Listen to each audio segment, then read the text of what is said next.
자, 평주에서 전해드리는 오늘은 증시 시황 관련해서 언급을 해드리러 방송을 열었는데 좀 암담한 그런 주식시장의 연속이라고 좀 할 수 있을 것 같습니다. 그래도 결국 이제 살아남는 자가 진정한 승자라는 타이틀을 써드린 것처럼 시장이 좀 어렵고 힘들지만 그래도 결국엔 좀 살아남으셔야 이 좀 힘들었었던 그런 경험을 한풀이 할 수 있는 또 기회가 올 수 있을 거라고 보고 있습니다.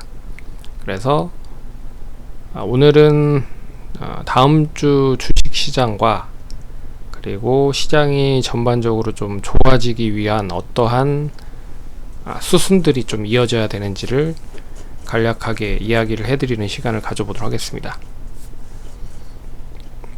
IMF 때도 그랬고요. 98년 때도 그랬고, 그리고 98년이 지나고 나서 이제 벤처붐, 코스닥 벤처붐으로 인한 이제 거품이 꺼졌을 때도 그랬고, 그리고 서프라임 때도 그랬고, 9.11 테러 때도 그랬고요.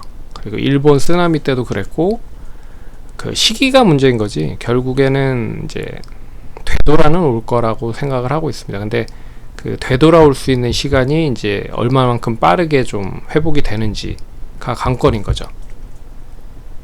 그래서 지금 시장에 대해서 어떠한 전략적인 그리고 확실하게 어떠한 비전을 얘기해드리기는 좀 어려울 거라고 생각을 하고 있지만 좀 버티셔야 된다 라는 이야기는 계속적으로 해드리고 있는 상황이고, 그리고 버티셔야 된다라고 계속 얘기를 해드리고 있습니다. 그럼 본격적으로 시장 얘기를 해보죠. 이게 이제 주식시장 일봉 차트 흐름인데요. 참고로 지난주 금요일날 추가적인 저점을 갱신하진 않았습니다. 이제 연중 최저치, 올해 연중 최저치가 2000 코스피 기준으로 2276포인트였습니다. 연초부터 시작을 해서 올해 연초에 3010포인트까지 최고가를 기록을 했었는데 3010포인트에서 이제 한 2290포인트, 약 한 700포인트가 빠졌으니까 한 20%가 조금 넘게 빠진 흐름이죠. 근데 미국 시장 같은 경우는 이미 그러니까 52주 신곡, 올해 역사적인 신저가를 기록을 했고, 그거에 있어서보다는 조금 우리 시장은 잘 버틴 그런 흐름이 나타나고 있다. 그래서 미국 시장을 한번 보도록 하겠습니다. 근데 미국 시장은 이미 지난번에도 설명을 해드렸듯이 많이 이제 올라갔었던 부분들이 있어서 빠지는 건 당연히 우리나라보다 많이 빠질 거라고 보고 있는데, 자, 이게 미국 시장이거든요. 미국 나스닥 시장입니다. 공교롭게도 나스닥은 이제 연중 최저치를 기록을 하지는 않았지만, 이제 다우지수 같은 경우에는 연중 최저치를 기록을 했다. 그래서 장중에 29,250포인트까지도 하락을 했었다. 지난번에 저점이 29,600포인트였으니까 한 400포인트가 조금 더 빠진 흐름이 나타난 거죠. 그래서 이걸 이제 길게 보면 올해 1월에 딱 고점을 찍고 난 이후에 계속 하락을 하는 모습을 보였습니다. 그래서 9월이니까 10월, 11월, 12월 이제 3달 남았는데, 이 3달 동안에 이제 얼마만큼 많이 반등을 할지 모르겠으나 쉽게 반등을 하기에는 어렵지 않겠느냐. 근데 하락만 하지 않는다라고 해도 그나마 우리는 좀 버틸 수 있는 그런 기회가 될 수 있을 것이다 라고 말씀드릴 수 있을 것 같습니다. 그 이유는 거듭 말씀드리고 있지만 시장이 어느 정도 안정이 된다라고 하고 가두리가 만들어진다, 그러니까 울타리가 만들어진다라고 하면 그 안에서만 잘 버티면 되거든요. 시장 자체는 시장이 그래서 여기에서 얼마만큼 더 떨어질 수 있을지 봐야겠으나, 이미 지난 2021년에 저점 부근 때까지 임박을 했고요. 당연히 뭐 코로나 때는 엄청나게 많이 하락을 했었기 때문에, 그리고 이 코로나 때 하락 부분 있죠. 29,500포인트에서 단기가로 18,300포인트까지 빠졌으니까 뭐 거의 한 15,000포인트가 빠진 거죠. 거의 한 11,000포인트가 빠졌습니다. 그 비율적인 흐름으로만 봐도 지금 제일 많이 올랐을 때가 36,900포인트였잖아요. 그래서 11,000포인트를 빼면 27,000포인트, 25,000포인트인데 아직 비율적인 부분으로 빠진 건 아닙니다. 그렇지만 25,000포인트가 되기 위해서 아직 뭐 거쳐야 나가야 되는 지지선이 아직도 많이 살아있다. 그리고 이 코로나 때와는 좀 틀린 모습은, 코로나는 결국에는 이제 계속 얘기해드리고 있지만 우리가 생전 듣도 보도 못한, 그리고 되게 이제 이 병에 대한 이 정보를 하나도 몰랐었던 거잖아요. 근데 지금은 또 코로나 때하고는 틀린 흐름이고, 다만 이제 뭐 러시아 전쟁이라든지 그리고 금리 인상에 대한 부분이 조금 코로나에 대한 부분을 이제 채워넣고 있는, 그러니까 악재로 채워넣고 있는 그런 모습이다 라고 볼 수가 있는 거죠. 그래서 그때 하락보다는 조금 덜 빠질 가능성이 높다 라고 생각하는 투자자들이 대부분일 거라고 생각을 하고 있습니다. 그래서 이 비율적인 하락보다는 당연히 이 비율적인 하락이 크진 않을 것이다 라고 업계에서는 생각을 하고 있고요. 그럼 이제 과연 어느 정도 시점에서 진정을 할 것이냐. 그래서 기술적인 흐름으로 보면 한 29,000 많이 빠지면 초반대, 그래서 29,000 포인트 정도에서 28,000 후반 포인트 정도 지지는 나올 수 있지 않겠느냐 라고 좀 보고 있는데, 부정적으로 생각하시는 분들은 이제 지난번 비율적인 측면으로 빠지면 한 25,000포인트까지도 빠질 수 있지 않겠느냐, 이렇게 좀 보고 계시는 분들도 있더라고요. 근데 제가 봤을 때는 저도 뭐 그때와는 좀 상황이 틀린 흐름이기 때문에 비율적인 측면보다는 조금 뭐 기술적인 흐름이 조금 더 점수를 많이 줘야 되지 않을까라고 생각을 해서 29,000 내지 28,000 뭐 중반 정도 수준까지는 좀 버텨내지 않을까, 그렇게 보고 있습니다. 그래서 미국 시장은 이미 올해 연중 최저치를 기록을 했다. 다우존스 기준. 나스닥은 아직 뭐 저점을 갱신하지는 않았지만, 뭐 다우존스가 저점을 만들었기 때문에 추가적으로 나스닥도 저점을 안 만들 수 있다라는 보장은 없거든요. 그래서 뭐 만든다라고 봐야겠죠. 그런 부분에서 우리 시장도 다음 주 내일이죠. 내일 이제 장 초반에 갭으로 떠서 시작을 갭으로 이제 밀려서 시작할 가능성이 높습니다. 그러면 갭으로 밀려서 시작을 하면 지금 지난번 저점이 2276포인트거든요. 그럼 정확히 한 16포인트 정도 14포인트 정도 빠지면서 시작을 하면 이 저점을 추가적으로 이제 떨궈낼 수 있다는 거죠. 그러면 또 52주, 아니 52주가 아니라 이제 1년 최저치를 또 갱신할 수 있다라고 볼 수가 있습니다. 근데 되레 장 초반부터 좀 한 30포인트 정도 밀리면서 시작을 하면 결국에는 2200 초반 이제 후반 또 깨지고 2250포인트 정도에서 시작을 할 가능성이 높은 거잖아요. 그래서 아예 갭이 크게 떨어진다라고 하면 뭐 저점에서의 매수는 상당히 좀 들어올 가능성도 높다 라고 볼 수 있습니다. 그리고 차라리 이렇게 갭으로 좀 크게 빠져줘야 매수를 기관도 그렇고 외국인이 하는 경우가 많습니다. 그래서 항상 추이 자체가 하락을 계속 했을 때는 결국엔 아래 꼬리를 어느 정도 달아야 이렇게 반등이 좀 나오고, 다시 뭐 이런 하락이 나오긴 했지만 결국에는 좀 저점을 계속 타진하기 위해서는 아래 꼬리를 좀 달아야 된다 라고 말씀을 드릴 수 있는 거죠. 그래서 7월, 6월 달에 어느 정도 그 부분으로 기술적인 흐름으로만 보면 이번 달에도 역시 저런 이제 하락이 한번 좀 근데 하락은 이미 9월 중순부터 시작을 했었어요. 예.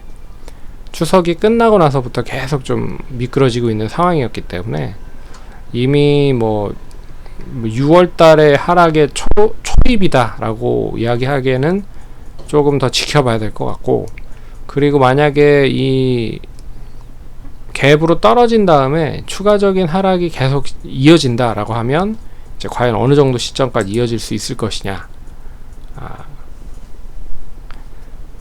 그래서 지금 6월 달에 이렇게 하락했었던 부분이라고 하면 뭐 역시 뭐 비율적인 측면으로 보면 2660에서 한 2280 포인트까지 하락을 한 거잖아요.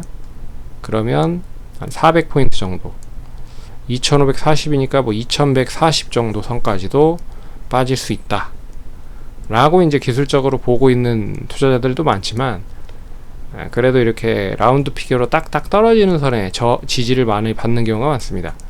그래서 뭐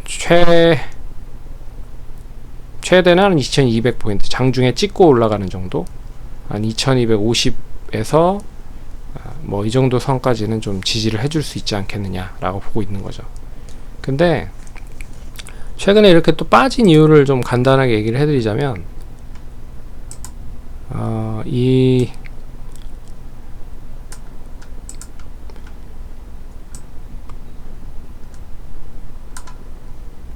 증시 자금 쪽으로 좀 확인을 해 보셔야 될 필요가 있거든요. 그 중에서도 이제 미수금 관련된 부분을 좀 보셔야 됩니다. 그래서 참고로 지금 이제 예탁금 자체가, 예탁금한테가 많이 줄어든 게 사실이에요. 그래서 한때 좀 예탁금이 많았었던 최근 흐름을 보면 지금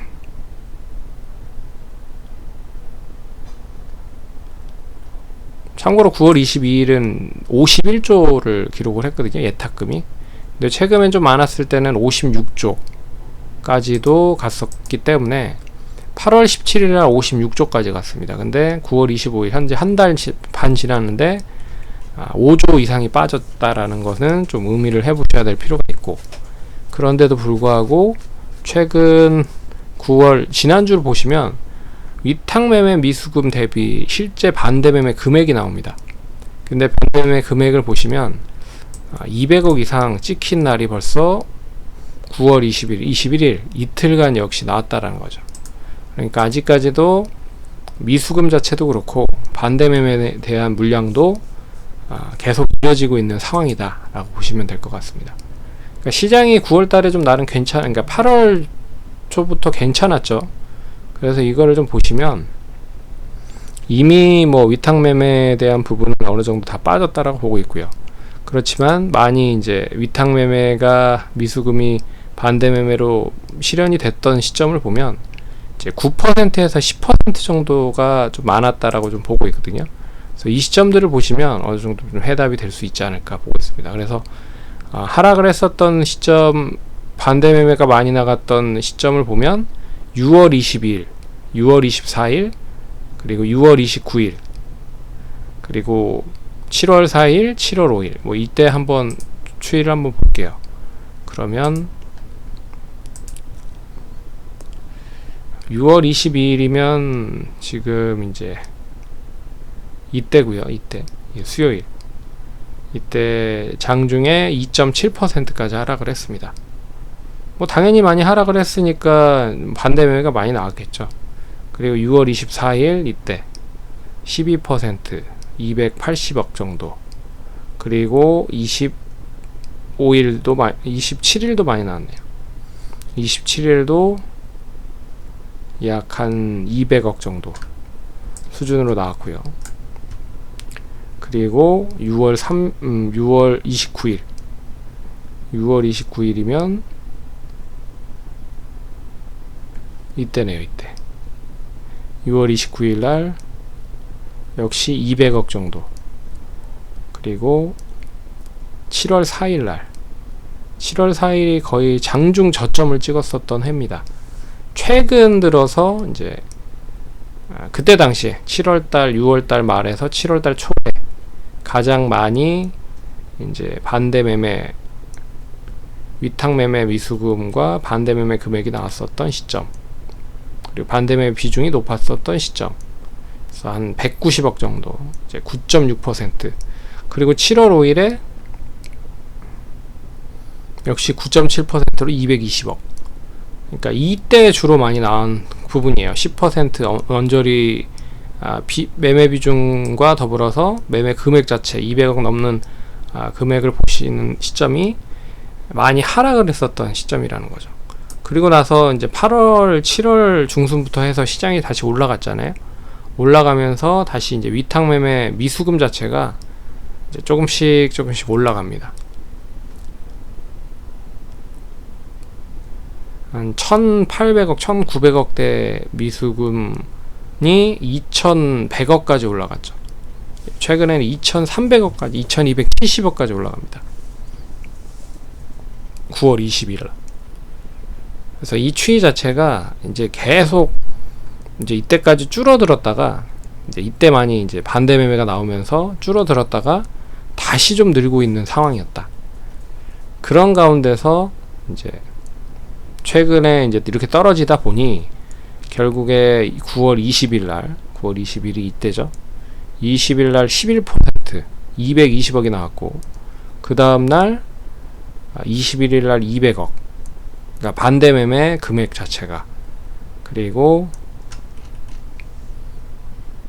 23일은 아직 책정은 되지 않았는데 23일에도 아마 상당히 많이 나갔을 것 같습니다. 반대 매매 자체가. 그래서 최근 들어서 더 반대 매매가 많이 나오고 있는 상황이다. 그럼 이 반대 매매를 털어내기 위해서는 결국 저점을 만들 가능성이 높아질 수 있다는 거죠. 한번 보여드릴게요. 다시. 그래서 최근에 9월 21일 21일에 이제 미수금 대비 반대 매매 비중도 높고 9% 정도 되고 반대 매매 금액도 200억 정도 높았다 라는 거를 판단을 해 보시면 좋을 것 같고, 그리고 9월 5일도 역시, 그리고 9%에서 10% 정도 시점 되는 시점을 보면, 그래서 그만큼 7월달 초반에도 반대 매매 미수금 반대 매매 비중이 그렇게 크지 않았다 라고 볼 수 있는 거죠. 근데 저점이 처음 떨어졌었던 시점에서는 상당히 많이 나왔다. 그래서 6월 말에서 7월 초에 많이 나왔다라는 거는 좀 감안을 해 보셔야 될 필요가 있습니다. 최근 들어서 많이 비중 자체가 높았었던 시점은 9월 5일이었네요. 9월 5일을 보면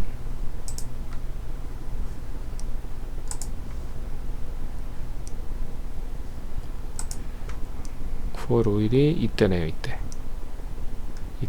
이때는 그렇게 하지만 최근 한 일주일간 계속 지지부진했었던 흐름이니까 기다리다 지쳐가지고 이제 반대 매매를 한 것 같고, 그래서 최근 들어 지난주에 또 그 반대 매매가 늘어나고 있다라는 거를 감안을 해보신다라고 하시면 1차적으로 전저점은 무조건 갱신돼야 될 가능성이 높다 라고 볼 수 있는 거죠.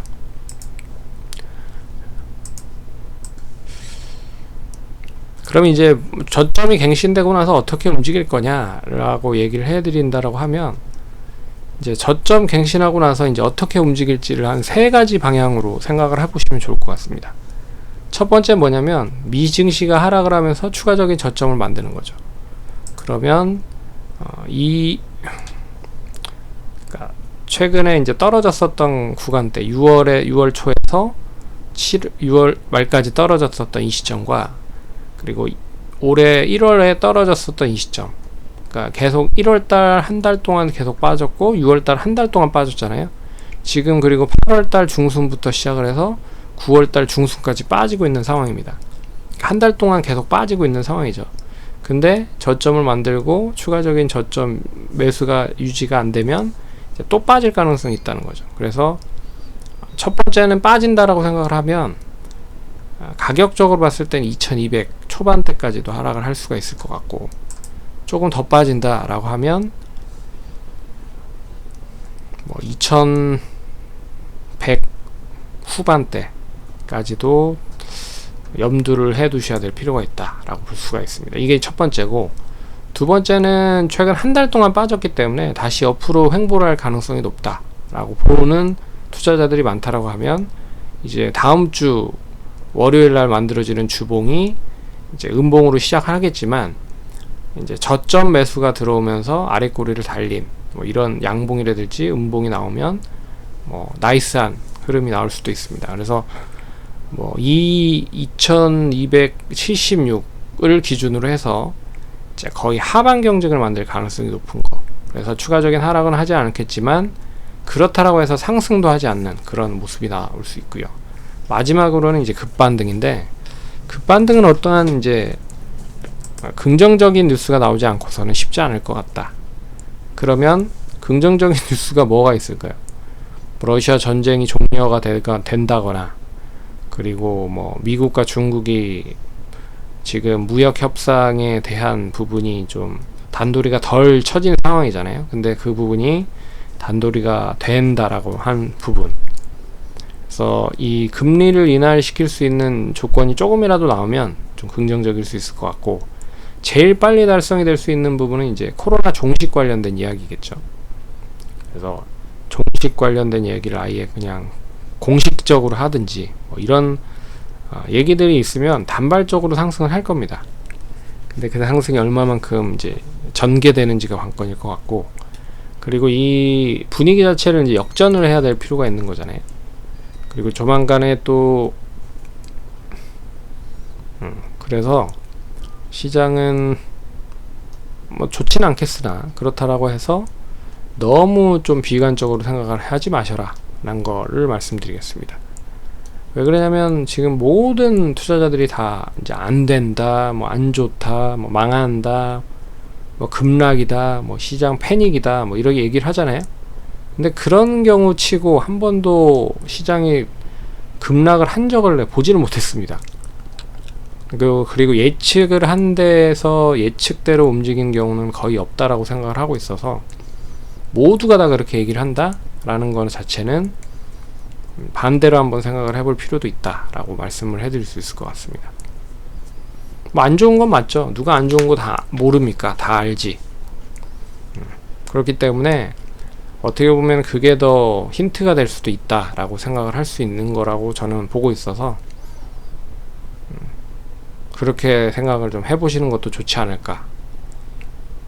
그리고 그렇게 생각을 해야 결국에는 또 기회를 잡을 수가 있습니다. 그리고 서두에도 제가 썸네일로 올려드렸지만, 결국엔 살아남는 자가 강한 자가 되는 거거든요.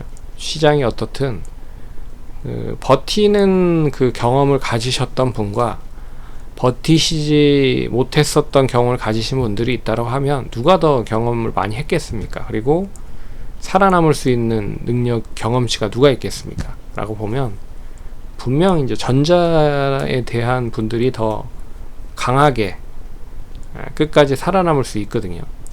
그래서 뭐 작년, 재작년에 좋았죠. 근데 좋았던 거를 뒤로 하고 안 좋았었던 것도 경험을 해봐야 주식시장이 쉽지는 않겠구나 라고 생각을 하면서 조금 더 건전하고 좀 투명한, 그리고 시장 자체가 조금 더 발전할 수 있는 그런 토대를 마련할 수 있다라고 좀 보고 있어서, 그렇게 좀 생각을 해 주시길 바라겠고, 버티셔야 되고 살아남으셔야 된다 라는 거를 감히 말씀드리겠습니다.